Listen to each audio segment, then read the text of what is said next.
Morning बच्चों। आज हम पढ़ेंगे NCERT की क्लास 6 मैथ्स का चैप्टर 5 शुरू करने वाले हैं हम। अंडरस्टैंडिंग एलिमेंट्री शेप्स, मतलब कि हम एलिमेंट्री शेप्स के बारे में समझेंगे। ओके, तो ये है बच्चों वो chapter understanding elementary shapes. Okay बच्चों, क्या होता है, हमको पता है कि कोई भी शेप होता है, ठीक है, वो किससे बनता है, कर्व से एंड लाइन से, ठीक है। और हम जो भी लाइन सेगमेंट बनाते हैं वो एंगल्स और ट्रायंगल्स और पॉलीगॉन्स वगैरह सर्कल्स सब ये मिलके आपस में अलग अलग फिगर्स बनाते हैं। ओके, ये देखिए बच्चों, ये कुछ हमने एलिमेंट्री शेप्स बनाए हैं, जैसे सर्कल है, ट्रायंगल है, स्क्वायर, रेक्टेंगल, ऐसे और भी बहुत सारे होते हैं। 2 लाइन सेगमेंट्स भी बनाए हैं, एक का मेज़रमेंट लिया है 5.5 सेंटीमीटर और एक का लिया है लगभग 3 सेंटीमीटर, ठीक है। हम सभी का कंपैरिजन करते हैं इनके मेज़रमेंट से। ओके, लाइन सेगमेंट क्या होता है, अ line segment is a fixed portion of a line, यानी कि यदि ए भी कोई लाइन सेगमेंट है तो या तो ये इसकी कुछ ना कुछ मेजरमेंट होगा, 5 सेंटीमीटर, 6 सेंटीमीटर, 5.6 सेंटीमीटर। ओके, ऐसे ही इन सभी का भी कुछ ना कुछ मेजरमेंट होगा। अच्छा, इनका कंपैरिजन कैसे करते हैं हम कि कौन छोटा है कौन बड़ा है, तो हम कंपैरिजन बाय ऑब्जर्वेशन, हम देख के कंपेयर कर सकते हैं कि यहाँ ए भी बड़ा है, सी डी छोटा है, ठीक है। लेकिन यहाँ पे देखिए ये जो दोनों लाइनें हैं इनमें हम देख करके कंपैरिजन नहीं कर सकते विजुलाइजेशन से, क्योंकि ये लगभग दोनों बराबर लग रहे हैं, ठीक है। तो इसके लिए हमें किसका यूज़ करना पड़ेगा, बिल्कुल सीधी सी बात है, हम फिर ये जो रूलर है या स्केल है हम इसका इस्तेमाल करते हैं इनके मेज़रमेंट के लिए। ओके, कि कौन सा बड़ा है कौन सा छोटा है। ऐसे ही बिल्कुल नेक्स्ट पेज में आपको बताया है कंपैरिजन बाय ट्रेसिंग, ठीक है। एक ट्रेस पेपर आता है, आपने देखा होगा, हम एक लाइन को उसमें ट्रेस कर लेते हैं, फिर दूसरी लाइन के ऊपर उसको रख के हम ये देखते हैं कि ट्रेसिंग से कौन छोटा है कौन सा बड़ा। ओके, और एक और मेथड है लाइन सेगमेंट्स को कंपेयर करने की, comparison by ruler and divider. Okay, देखिए अभी अभी मैंने आपको बताया कि रूलर क्या होती है, ये स्केल, ठीक है, जो मैंने अभी आपको बताया ये रूलर है। इसमें आप 1 सेंटीमीटर से लेके 15 सेंटीमीटर तक का आप इसमें छोटी स्केल में नाप सकते हैं, ठीक है, 6 इंच का ही।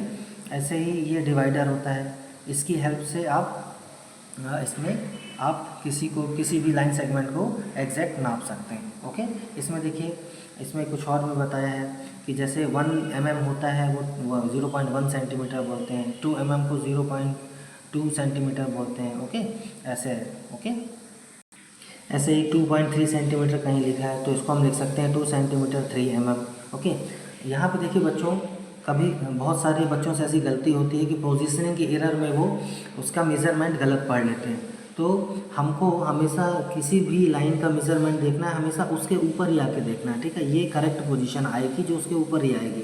ओके, 90 डिग्री एंगल में, ना तो इसके लेफ़्ट में जाना है ना ही राइट में जाना है, तो नहीं तो इसका गलत मतलब मेज़रमेंट मिलेगा। ओके, यानी कि हमको पोजीशनिंग एरर को हमेशा कोशिश करना है कि ना हो। बच्चों देखिए, रूलर्स में जो ये छोटे छोटे पॉइंट्स लिखे हैं 1 2 3 4 5 6 7 8 9, ये मिलीमीटर को बताते हैं। ओके, और ये जो है 0 1 2 ये सब सेंटीमीटर्स को बताते हैं। नीचे का जो पोर्शन है वो इंचेस को बताता है। ओके, ये 50 सेंटीमीटर की स्केल है। इसमें भी हमें बिल्कुल ऊपर ही जाके, बिल्कुल यहाँ से जाके देखना है, ऊपर से, ना दाएँ से ना बाएँ से, तो पोजीशनिंग एरर नहीं होगी। ये देखिए बच्चों, डिवाइडर की मदद से हम कैसे किसी लाइन सेगमेंट्स का मेज़रमेंट ले सकते हैं और कंपैरिजन कर सकते हैं। ओके, अच्छा बच्चों देखिए, अब एक्सरसाइज 5.1 में कुछ क्वेश्चंस हैं। जैसे पहला ही क्वेश्चन है, what is the disadvantage in comparing line segments by mere observation.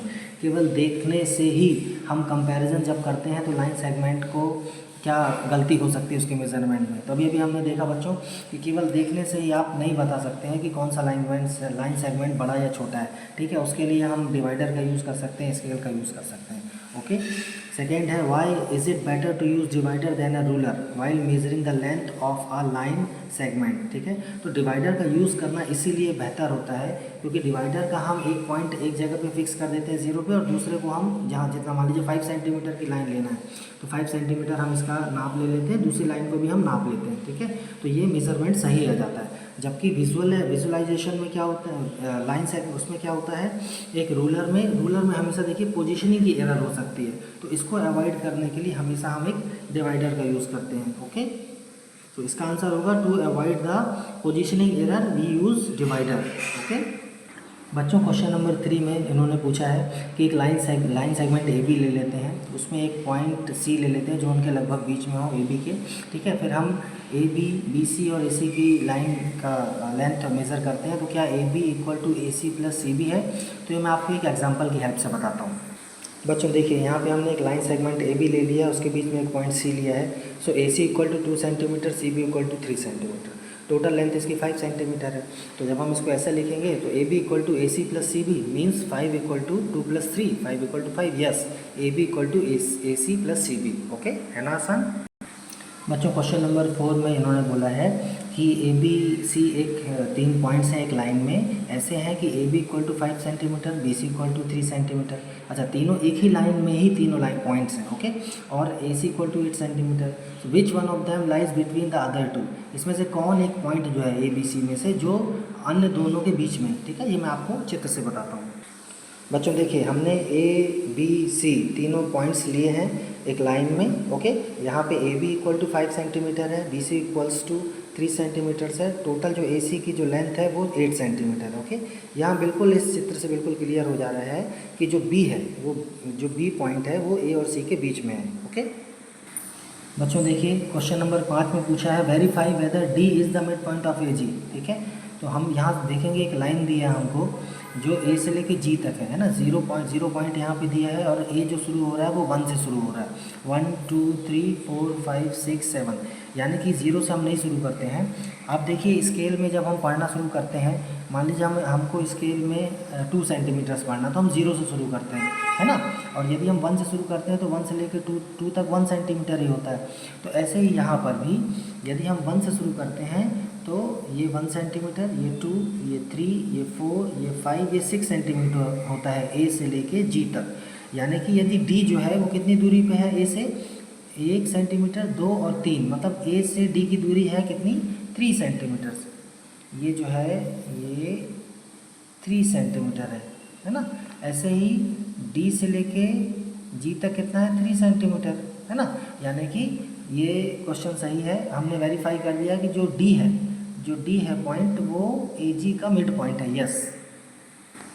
बच्चों क्वेश्चन नंबर 6 में देखिए, बहुत सिंपल है। यहाँ बोला है कि बी जो है वो ए सी का मिड पॉइंट है और जो सी है वो बी डी का मिड पॉइंट है, यानी कि ए बी सी डी एक ही स्ट्रेट लाइन में है। सो क्या ए बी और सी डी इक्वल होंगे, ओके। तो मैंने इसी फिगर को लेके मैंने आपको समझाने का प्रयास किया है। बच्चों समझिए, यहाँ पे ये लाइन बना ली है, ठीक है। यहाँ पे ए सी जो है, देखिए ए सी का मिड पॉइंट है बी, 1 सेंटीमीटर डिस्टेंस पे। ऐसे ही बी डी का मिड पॉइंट है सी, है ना। तो यहाँ पे बिल्कुल साफ है, यदि हम इसको 1 सेंटीमीटर का इक्वल डिस्टेंस लें तो A B equal to 1 centimetre, C D equal to 1 centimetre, यानी कि A B equal to C D होगा, ओके। तो जो क्वेश्चन नंबर 6 में पूछा था वो ट्रू हो गया। बच्चों क्वेश्चन नंबर 7 में बोला है कि 5 ट्राइंगल्स आप ड्रॉ करिए और उनकी साइड मेज़र करिए, और ये हर केस में आपको चेक करना है कि if the sum of length of any 2 sides, मतलब उन ट्राइंगल्स की कोई भी 2 साइड ले लीजिए, तो क्या वो तीसरी साइड से हमेशा छोटी होगी, उनका सम, ओके। तो ये ट्रू नहीं होगा बच्चों। मैं आपको अभी चित्र बना के दिखाता हूँ। मैं आपके लिए 4 ट्राइंगल्स बनाऊँगा, उसमें से एक को समझाऊँगा, बाकी 5th आपको बना के आप खुद कर सकते हैं। बच्चों देखिए, यहाँ पे मैंने 4 ट्राइंगल्स ड्रॉ किए हैं, A B C, P Q R, R S T and E F G, okay. यहाँ पे मैं फर्स्ट ट्राइंगल आपको समझाऊंगा। यहाँ पे ट्राइंगल ए बी सी में ए बी जो है 2 सेंटीमीटर है, बी सी 2 सेंटीमीटर और ए सी 3 सेंटीमीटर लिया है, ओके। ये मतलब मन से मेजरमेंट ले लिया है। अब देखिए, मैं कोई भी 2 साइड्स प्लस करता हूँ, A B plus B C, 2 + 2, तो ये 4 सेंटीमीटर आ रहा है ना, जो कि इससे बड़ा है, छोटा नहीं है 3 से। ऐसे ही ए बी प्लस ए सी कर रहा हूँ, ए बी प्लस ए सी, तो 2 + 3 5 सेंटीमीटर आ रहा है, ये भी थर्ड साइड से बड़ा है ना। तीसरी साइड हम देखें कौन सी है, बी सी से बड़ा है ना। ऐसे ही बी सी प्लस ए सी भी 5 सेंटीमीटर आ रहा है, जो कि तीसरी साइड ए बी से बड़ा है। यानी कि किसी भी ट्राइंगल को आप लें और उसकी 2 साइड्स को प्लस करें तो तीसरी साइड से हमेशा उनका सम बड़ा ही होगा, छोटा नहीं होगा, ओके। बच्चों थैंक यू समझने के लिए, और अगली वीडियोस आपके पास सीधे पहुंचते रहें, इसके लिए चैनल्स को सब्सक्राइब कर लीजिए, आपको आसानी होगी, ओके। Thank you. आगे हम इसमें राइट एंड स्ट्रेट एंगल्स के बारे में पढ़ेंगे। बाय।